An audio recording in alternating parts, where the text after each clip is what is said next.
Commander Vesh sat in the station director's office, trying very hard not to look like a warrior who had just been defeated by 3 small children. His mate, Kira, sat beside him with the same expression of military stoicism cracking at the edges. They were Krathari, apex predators from a world where strength meant survival, and right now they were losing a war against opponents who barely reached their knees. That is the 7th babysitter in 2 months, Station Director Orthax said, tapping his datapad with one of his many fingers. The Quellan administrator looked tired, which was impressive considering his species barely showed emotion. Sev, the last one, that Vorgathi female, filed a formal complaint. She said, and I quote, "Your cubs tried to establish a dominance hierarchy by attempting to mount her head." Vesh felt his face grow warm beneath his fur. "They are just, well, they are spirited." Spirited, Kira echoed, though her voice suggested she knew exactly how weak that sounded. "Commander, your cubs roared at a trained combat veteran until she fled your quarters in tears." Tears. A Vorgathi warrior. "Those people eat rocks for breakfast." Orthax leaned back in his chair, which creaked under his bulk. "Your children are wonderful, I am sure, but they are also, how do I put this delicately, absolute terrors. They are cubs," Vesh said defensively. "Krathari cubs are naturally dominant, aggressive, testing boundaries. This is normal for our species. They need someone who understands predator behavior, someone who will not be intimidated by cub behavior." "Right. Yes. Completely normal," Orthax said in a tone that suggested it was anything but, "which is why I have been researching species who might be better suited to handle your, spirited offspring. And I think I found someone." Kira perked up, hope flickering in her amber eyes. "You have someone who can handle Zeph, Nala and Rook. Someone who will not run away screaming." "Well, I have someone who just transferred to the station. She has experience with, let me check my notes, difficult children, multiple species. Came highly recommended from the terraform station out in the Cygnus sector." Orthax scrolled through his datapad. "Only problem is, she is human." Vesh blinked. "Human? Those soft little prenates? The ones who cry when you speak too loudly? The ones who bring emotional support animals to space stations?" Kira added, her tone skeptical. "Those humans. I know, it sounds counterintuitive," Orthax said, holding up his hands. "But hear me out. Humans are weird. They are pack-bonding species with surprising resilience. And this one, Zarnin Chen, she specifically requested to work with difficult cases. Her words, not mine. She said boring children made her, and again I quote, want to claw her own eyes out. A human said that." Vesh tried to process this information. Every human he had met on the station seemed so fragile. They apologized for existing. They said please and thank you for things that did not require gratitude. They made small talk about the weather in a climate-controlled environment. "She starts tomorrow. I already sent her your address." Orthax smiled, which on a Quellan looked vaguely threatening. "You are meeting her at 1800 hours. Try not to scare this one away. Yes, I am running out of options. And the next step is boarding school on Krathara Prime, which I understand is, well, intense." Vesh and Kira exchanged glances.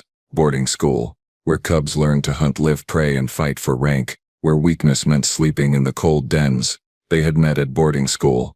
It had been character building, but their cubs were so young, barely 4 solar cycles old, 3 cycles old and 2 cycles old respectively. "We will meet the human," Vesh said finally, "but if she cannot handle them, we want a refund on the placement fee." 1800 hours arrived with the kind of dread usually reserved for combat deployments. Vesh and Kira had locked the cubs in their sleeping quarters, which was less about protecting the human and more about preventing immediate chaos. They could hear Zeph roaring at the door, Nala hissing, and little Rook making those chittering sounds that meant he was plotting something. The door chimed. Vesh opened it to find a human standing there, shorter than him by at least a foot, with dark hair pulled back in a practical tail. She wore simple clothing, carried a bag over one shoulder, and looked at him with eyes that were disturbingly calm. Not the nervous darting eyes he expected, just calm, steady, measuring. "Commander Vesh, I am Zarnin Chen, your babysitter." She held out her hand in that human greeting gesture. Vesh took it carefully, afraid his claws might scratch her soft skin. Her grip was firm, very firm, almost challenging. "Please come in," Kira said, stepping aside. "We should warn you, our cubs they are not like other children you may have cared for. Zarnin stepped inside, glancing around their quarters with professional efficiency. I have worked with Vorgathi spawn who tried to poison me. I have handled Kulnari hatchlings who breathed acid. I once spent 3 days with a young Kelvin whose idea of fun was setting things on fire with his mind. Your cubs are Krathari. Right. Apex predators, hierarchical species, dominance-based social structure. Yes, Vesh said slowly. You have done your research. I always do. Zarnin set her bag down. So here is the deal. Your cubs will test me. They will roar, show teeth, probably try to establish dominance. This is normal. This is healthy. I am not here to break their spirit or make them act like humans. I am here to keep them alive and teach them that strength respects strength. Does that work for you? Vesh stared at her. This tiny human, barely reaching his chest, was talking about his warrior cubs, like she had already sized them up and found them manageable. Yes, that works, Terra said, sounding as stunned as Vesh felt. Good, go to your dinner thing. I will be here when you get back. Zarnin smiled, and it was not a soft human smile. It had teeth in it. One question though, if they break something, am I allowed to make them fix it? Absolutely, Vesh said. Perfect. We are going to get along just fine. As Vesh and Kira left their quarters, Vesh could not shake the feeling that they had just unleashed something on their cubs that their cubs were not prepared for. Behind them they heard the sleeping quarter door open, heard Zeph's challenging roar, and then, startlingly, heard a human voice roar back. Louder, deeper, more terrifying than any sound a human should be able to make. Vesh and Kira stopped in the corridor, looked at each other, and for the first time in weeks, Vesh smiled. Maybe, just maybe, this would work. Zarnin Chen stood in the center of the living quarters watching 3 small Krathari cubs circle her like tiny apex predators who had just found prey. And honestly, they were adorable. Fluffy, full, oversized paws, big amber eyes that probably melted hearts all over the station. But Zarnin had not survived 5 years of xenopediatric care by falling for cute. Zeph, the oldest, was the first to make his move. He puffed out his chest, raised his head, and let out a roar that would have been impressive if he were not the size of a large house cat. It echoed off the walls, high-pitched but determined, the sound of a cub who had learned that noise meant power. Zarnin tilted her head, crossed her arms, and waited. Zeph roared again, louder this time, adding a little growl at the end for emphasis. You done? Zarnin asked calmly. The cub blinked, confused. Adults usually backed away by now, usually showed submission, usually did something other than stand there looking bored. Because if you are done, it is my turn. Zarnin took a deep breath, dropped her stance slightly, and roared back. It was not a scream.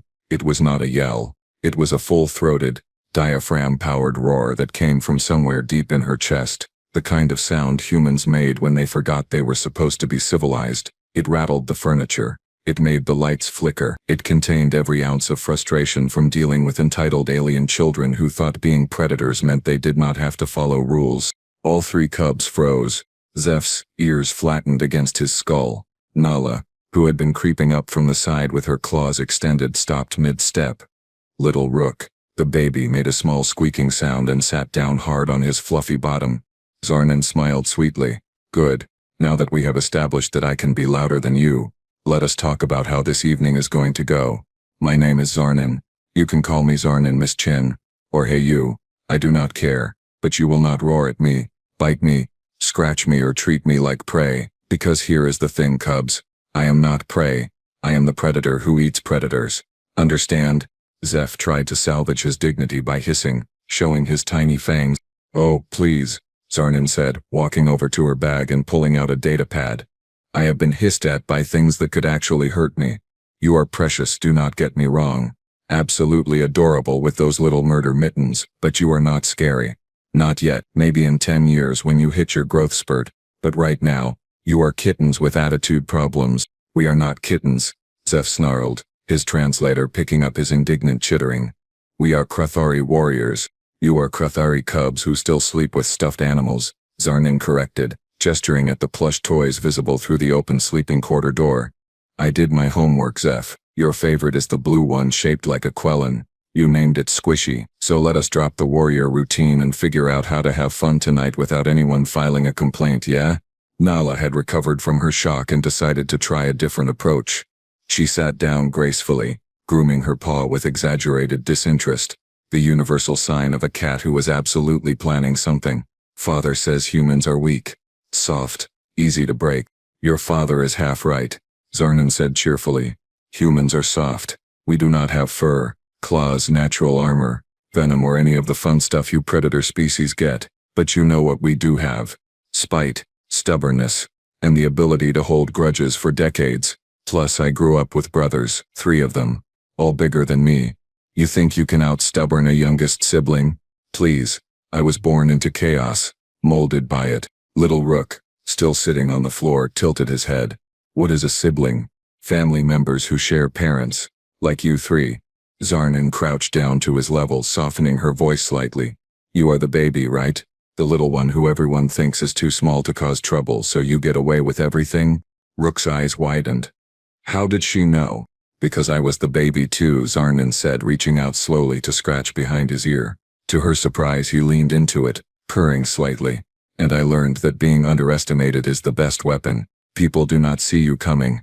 So yeah, Rook, I know your game. I invented your game. Zeph was not ready to give up. He charged at Zarnan's leg, attempting what was probably supposed to be a tackle but looked more like an aggressive hug. His claws caught on her pants and he dangled there growling. Zarnan looked down at him. Really? This is your move? Attacking the ankles? It works on the others, Zeph grumbled.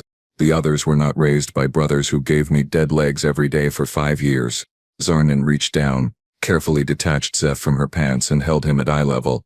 Listen, kid, I respect the effort, good form, decent commitment, but if you want to establish dominance you need better tactics.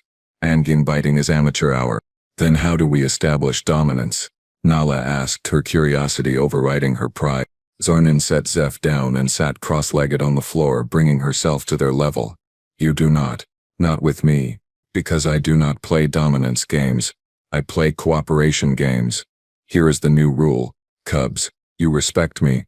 I respect you. You test boundaries. I set them. You act like reasonable beings. I treat you like reasonable beings. You act like feral nightmares. I act like the thing nightmares have nightmares about. Simple. Clean. Everybody knows where they stand. The 3 cubs looked at each other, communicating in that silent way children did across all species. What if we do not want to cooperate?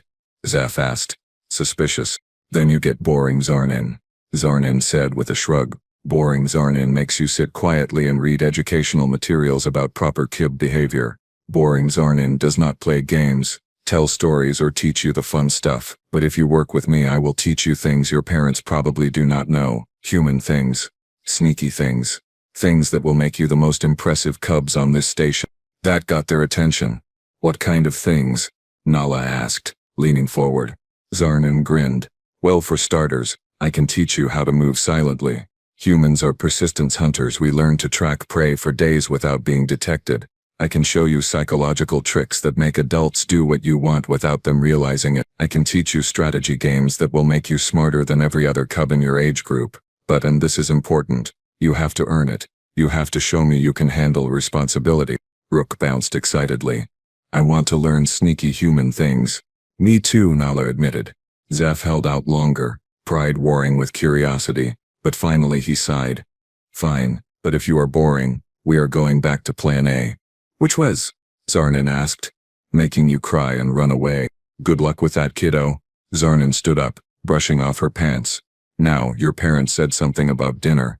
What do you cubs usually eat? And please tell me it is not live prey, because I did not bring any rodents. Dinner started as a test.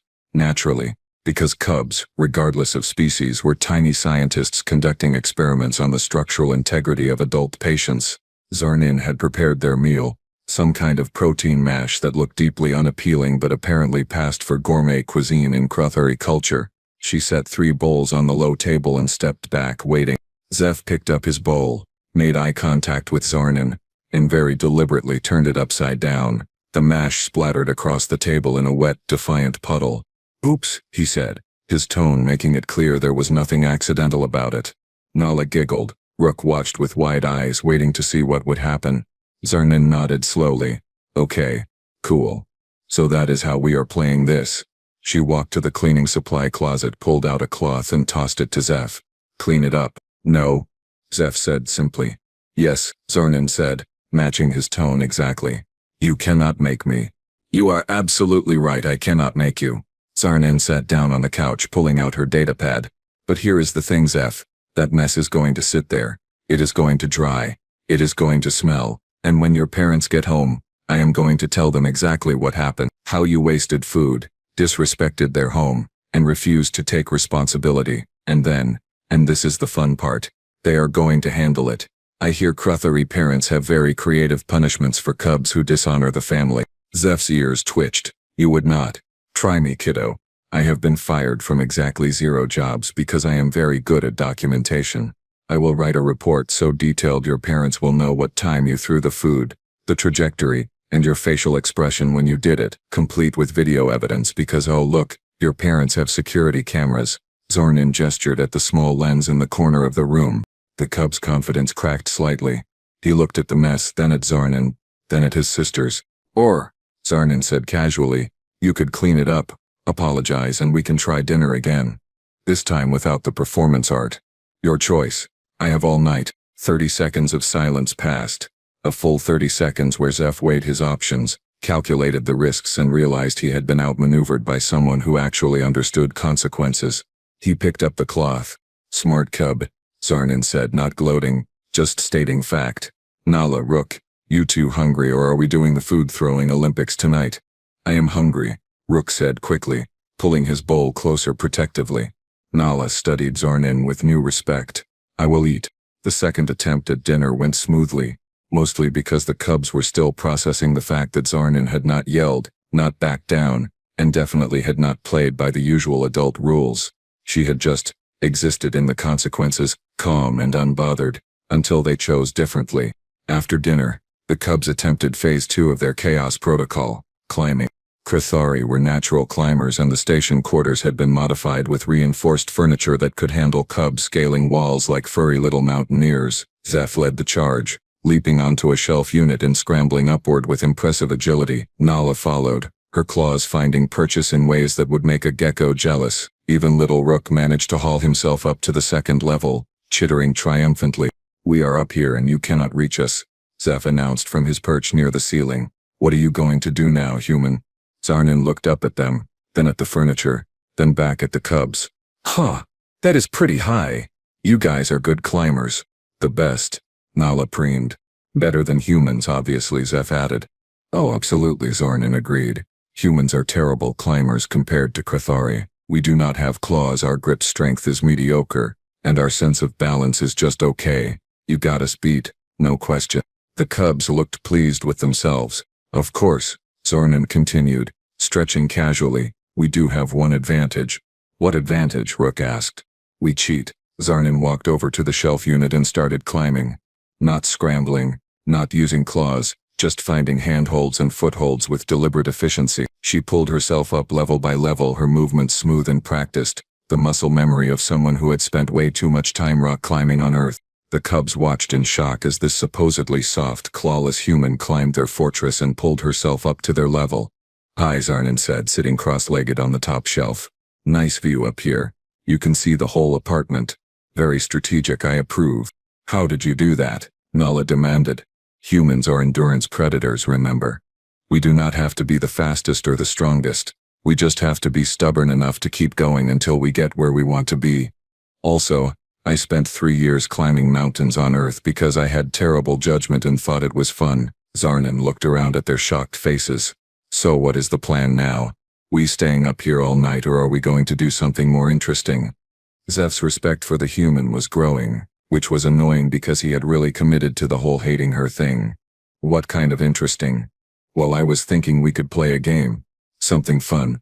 Something that uses those excellent hunting instincts you have been showing off all night. Zarnin leaned forward conspiratorially. Ever play hide and seek? What is hide and seek? Rook asked. Hunting practice for species without fur and claws, Zarnin explained. One person hides, the others hunt them down using tracking skills, environmental awareness, and strategy. Basically all the things that make Cruthery good predators, but in a way that does not destroy your parents' home or get me fired. We are very good at hunting, Nala said confidently. Prove it. You three are the hunters, I am the prey. You have 5 minutes to find me. I will hide somewhere in this apartment and you have to track me down. If you find me in under 5 minutes, you win. If I stay hidden longer than that, I win. Deal. The cubs exchanged glances and Zarnin could see the gears turning. This was a challenge, a competition, and cubs loved both of those things. Deal, Zeph said. But you have to actually hide. No standing in plain sight. Would not dream of it, Zarnin said. All right. Close your eyes, count to 60 and come find me. And remember, good hunters are quiet, patient and strategic. Let us see what you have got. The cubs squeezed their eyes shut and started counting in their chittering language. Zarnin climbed down from the shelf and looked around the apartment calculating options. She had about 45 seconds before 3 tiny predators came hunting. She moved through the apartment silently, her footsteps careful and deliberate. She avoided the obvious spots, the closets and under beds that children always checked first. Instead, she opened the cleaning supply closet, moved some items around, and wedged herself into the top shelf behind a stack of towels. It was uncomfortable, cramped, and required her to stay completely still, but humans were good at uncomfortable. Humans had evolved to crouch in bushes for hours waiting for prey to pass by. She could handle 5 minutes. Ready or not, here we come, she heard Zeph call out. The hunt began. Zarnin listened as the cubs moved through the apartment, their claws clicking on the floor, their excited chittering filling the space. They checked the obvious spots first, just as she predicted. Bedroom, bathroom, kitchen, storage. She heard furniture being moved, cushions being tossed, the sounds of determined hunters who were used to finding things quickly. But minutes passed, and they did not find her. Where is she? Nala's frustrated voice carried through the apartment. She has to be here somewhere, Zeph said. Humans are big. They cannot just disappear. Maybe she left, Rook suggested. The door did not open. We would have heard it, Zeph countered. She is hiding. We just have to think like prey. Where would prey hide? Zarnin smiled in her towel cave. Good question, cub. Where would prey hide? She heard them moving more slowly now, more carefully. They were learning, adapting their strategy. This was good. This was exactly what hunting should teach. Wait, Nala said suddenly. Do you smell that? Smell what? Zeph asked. Human. It is stronger over here by the cleaning closet. Zarnin's smile widened. Clever girl. The closet door opened. She heard sniffing, the sound of items being moved. She is in here, Nala whispered. But where? Up, Rook said. Remember, she climbs. Humans can climb. 3 sets of claws scrambled up the closet shelving and suddenly Zarnin was face to face with 3 very proud cubs. Found you, Zeph said triumphantly. 4 minutes and 38 seconds, Zarnin said, checking her datapad. Not bad at all. You used scent tracking, environmental deduction and remembered my climbing ability. That is professional level hunting, cubs. Your parents would be proud. The cubs beamed. Can we play again? Rook asked eagerly. For the next 2 hours they played. Hide and seek evolved into tracking games, which evolved into strategy challenges, which evolved into Zarnin teaching them basic psychology about reading body language and predicting behavior. The cubs were engaged, learning, and most importantly not destroying anything. By the time their bedtime arrived, all 3 were tired, happy and significantly less inclined to treat Zarnin like prey. Okay team, time for sleep, Zarnin announced. But we are not tired, Zeph protested even as he yawned. Sure you are not, warrior. Come on, into your sleeping quarters, teeth cleaned, claws filed, fur brushed, the whole routine. Zarnin herded them toward their room with gentle efficiency. To her surprise they went. Not happily, but they went. As she tucked them into their sleeping nests, making sure each cub had their preferred stuffed companion, Rook looked up at her with sleepy eyes. Zarnin? Can you be our babysitter again? If your parents want me back after tonight, sure, Zarnin said, scratching behind his ears. I want you back, Nala mumbled, already half asleep. You're not terrible, Zeph admitted grudgingly. For a human. High praise coming from you, Zarnin said with a smile. Now sleep. Warriors need rest to stay sharp. She dimmed the lights and left their door slightly open, the way Kira had instructed. In the living area, she cleaned up the evidence of their games, straightened the furniture, and settled onto the couch to wait for the parents to return. Commander Vesh and Kira approached their quarters with the kind of tension usually reserved for disarming explosives. The military dinner had been fine, excellent even, but neither of them had been able to focus. They had spent 3 hours imagining increasingly catastrophic scenarios involving their cubs and the small human they had left in charge. Maybe it went well, Kira said without conviction. Maybe, Vesh agreed, equally unconvinced. They had received no emergency calls, which was either a very good sign or a very bad one. The last babysitter had called within 15 minutes. The one before that had made it 37 minutes before requesting immediate extraction. Vesh pressed his palm to the door scanner. It slid open with a soft hiss. The apartment was clean, intact. Nothing was on fire, broken, or leaking fluids. The furniture stood where it was supposed to stand. No claw marks on the walls. No overturned storage units. No evidence of the typical cub-related destruction. Zornan Chen sat on their couch reading something on her datapad, looking completely unbothered. She glanced up as they entered, offering a small smile. "Hey, how was dinner?" she asked, as if this were the most normal thing in the universe. "It was fine," Kira managed, looking around in confusion. "Where are the cubs?" "Sleeping. They went down about 40 minutes ago." Zeph fought it for a bit, but he was exhausted, so he gave in pretty quickly. Zornan stood, stretching slightly. "They are good kids. Energetic, stubborn, but good." Vesh stared at her. "They are. Sleeping. All three of them? Voluntarily?" "Well, voluntarily, after I explained that sleep was non-negotiable and that arguing would just make bedtime take longer. We had a good evening, though. Played some games, worked on their tracking skills, had some interesting conversations about the difference between strength and intelligence." Zarnin picked up her bag. "Oh, and Zeph spilled his dinner deliberately as a test, but he cleaned it up after we discussed consequences. No big deal. No big deal," Vesh repeated slowly. Kira moved toward the sleeping quarters, peeking through the half-open door. All three cubs were curled in their nests, breathing deeply, completely unconscious. Zeph had his blue Quellen toy clutched to his chest. Nala had somehow twisted herself into a pretzel shape. Rook was sprawled on his back, tiny paws in the air. They were actually sleeping, peacefully, without property damage as a precursor. "How?" Kira asked, turning back to Zarnin. "How did you do this?" "The Vorgathi warrior could not handle them for 10 minutes. You had them for 4 hours and they are." "Come?"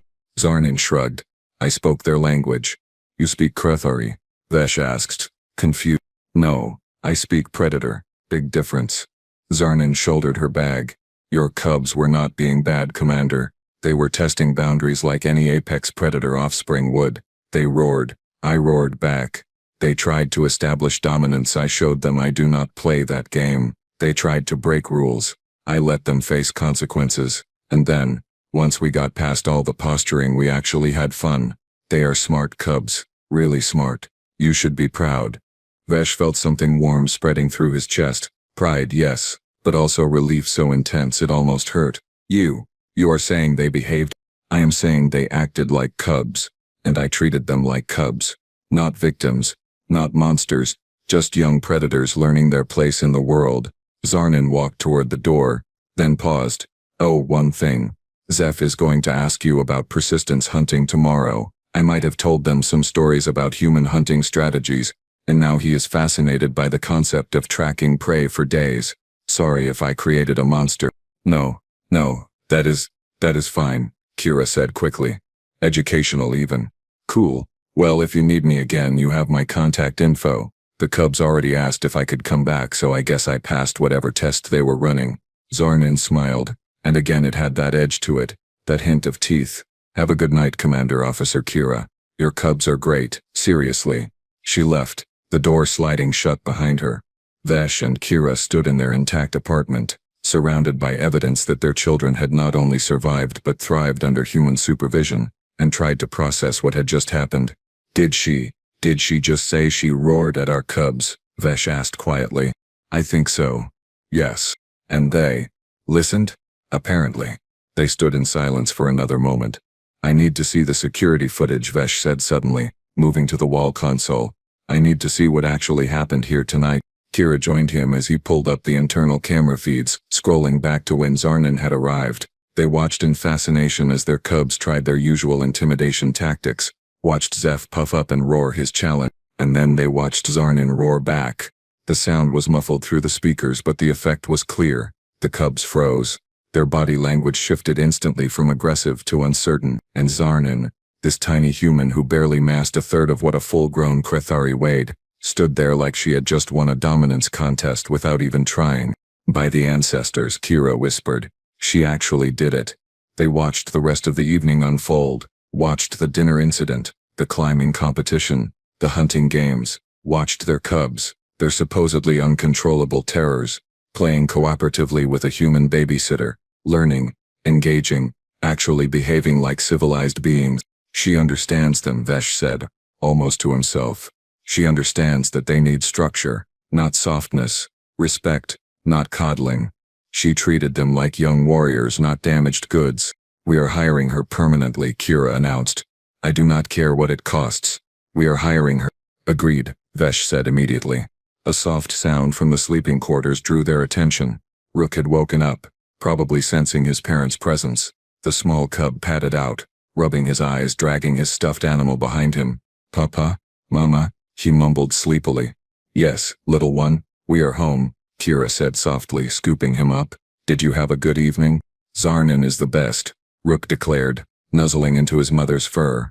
She taught us sneaky human things, and she climbed all the way to the top shelf, even without claws, and she found the best hiding spot in the whole apartment, and she said warriors need to be smart, not just strong, and that strength without intelligence is just noise. Vesh and Kira exchanged glances over their cub's head. She said that, did she? Vesh asked gently. And she said we are smart cubs and that you would be proud of us. Rook yawned hugely, showing all his tiny teeth. Can she come back tomorrow? We will see, little hunter, Kira said, carrying him back to his nest. But yes, I think she will be coming back. 3 weeks later, Zarnin Chen had become something of a legend on Station Kepler 7. Not the quiet, respectful kind of legend that people whispered about in reverent tones. No, Zarnin was the loud, slightly chaotic kind of legend that made parents grateful and cubs simultaneously excited and terrified. She had become the most requested childcare provider in the station's history. Commander Vesh sat in the station's commissary, watching Zarnin work her magic on not just his 3 cubs but also Officer Thrane's twins, Commander Zyla's daughter, and a particularly rambunctious young Quellan, whose parents had begged for help. 7 children, 5 different species, all playing cooperatively in the designated recreation area, while Zarnin supervised with the calm efficiency of someone herding very dangerous cats. I still do not understand how she does it, Officer Thrane said, sitting across from Vesh with his midday meal. The massive Krathari looked baffled. My twins made 4 babysitters quit in 2 months. She has had them for 3 weeks. And they ask when Miss Zarnin is coming back. They ask, politely. It is the roaring, Vesh said, taking a drink. She established dominance on day 1 and never let it slip. It is not just the roaring, Commander Zyla added, joining their table with her tray.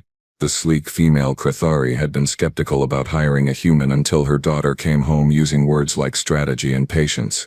She teaches them, really teaches them, not just how to behave, but why they should behave. My Kessa told me that strength without intelligence is just noise. Where does a 7-year-old learn to say things like that? From a human who understands predators better than we do, Vesh said simply. They watched as one of Thrane's twins, a cub named Jax, started to get aggressive with the Quellan child over a toy. Before any adult could intervene, Zarnin was there, crouching between them. Jax, what is the rule? Her voice carried across the recreation area, not loud but absolutely firm. Strength respects strength, Jax muttered. And what does bullying show? The cub looked at his feet. That I am not strong, just scared. Exactly. So what are you going to do differently? A pause. Then, can we share the toy? Take turns. Good problem solving. Yes, you can take turns. 5 minutes each, I will time it. And Jax, apologize to Quilvan for grabbing. Sorry, Quilvan, Jax said, actually meaning it. The Quellan child, who had been ready to use his defensive quills, relaxed. It is okay. You can go first. Zarnin patted both of them on the head and moved on, already addressing Nala, who was trying to climb the wall panels again. She treats them like adults in training, not children to be controlled, Zyla observed. It is refreshing. Most caregivers either coddle them or fear them. She does neither. She respects them, Vesh corrected. There is a difference. Across the recreation area, Little Rook had convinced 2 other cubs to play the tracking game Zarnin had taught them. They were hunting a toy she had hidden somewhere in the play structures, using scent and logic to narrow down the location. Real skills, disguised as play. The human way of teaching. My command staff wants to hire her for team-building exercises, Thrane said suddenly. They heard about her strategy games and think she could teach tactical thinking to new recruits. She is a babysitter, not a military trainer, Vesh said, though even he could hear the doubt in his own voice. Is she though? Zyla asked. Think about it, Commander. She teaches strategy, discipline, respect for hierarchy, cooperative tactics, and psychological warfare. She just teaches it to cubs instead of soldiers. The principles are the same. Zarnin had moved to the center of the play area and clapped her hands twice, a sharp sound that got every cub's attention immediately. All right, team. We have 15 minutes before pickup time. Who wants to play the cooperation game? She held up a complex puzzle toy that required multiple participants. This one needs at least 4 people to solve, and you have to work together. No dominance displays, no fighting, just teamwork. Ready? 7 children of 5 different species shouted their agreement and rushed to help. Vesh watched his cubs work alongside others, sharing ideas, taking turns, building something together instead of fighting over territory. Zeph was explaining his strategy to one of the twins. Nala was helping the Quellan child reach a high peak. Rook was cheering everyone on with boundless enthusiasm. They were learning to be part of something bigger than themselves. They were learning to be warriors who could also be teammates. She is teaching them what the military spends years trying to instill, Vesh said quietly. Unit cohesion, respect for different strengths, the understanding that a team is stronger than any individual.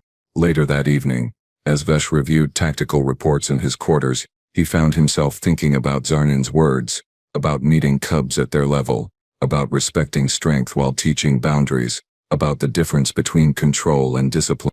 The door chimed. Kira entered, smiling. Zarnin said yes to dinner, this weekend, she said, and I quote, if we are cooking, she is in. She is tired of station rations. Vesh laughed. Of course she is. Humans and their food preferences. She also said she is bringing dessert.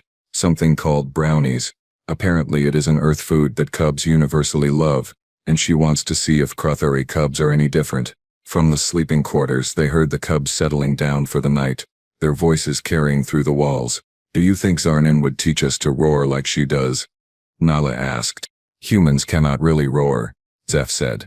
That was just I do not know, human magic or something. It was not magic, Rook said wisely. It was confidence. Zarnin is confident because she knows her strength. That is what makes her roar so scary. I want to be confident like Zarnin when I grow up, Nala said. Me too, Zeph agreed. Me three, Rook added. Vesh and Kira stood in the doorway, listening to their cubs aspire to be like a human. A year ago, they would have been horrified. Crothari cubs should aspire to be like Crothari warriors, not soft aliens from a backwater planet. But now Vesh understood that strength came in many forms. And sometimes the strongest person in the room was the one who roared back when everyone else expected submission. The one who looked at apex predators and saw children who needed guidance. The one who was soft on the outside but absolutely unyielding on the inside. That weekend, Zarn and Chen sat at their family table, eating Crothari food without complaint, telling stories about Earth that made the cubs laugh and treating Vesh and Kira like equals rather than employers. And when Zeph tried to sneak extra dessert, she caught him with that uncanny human awareness and said simply, "Nice try, warrior, but I see everything."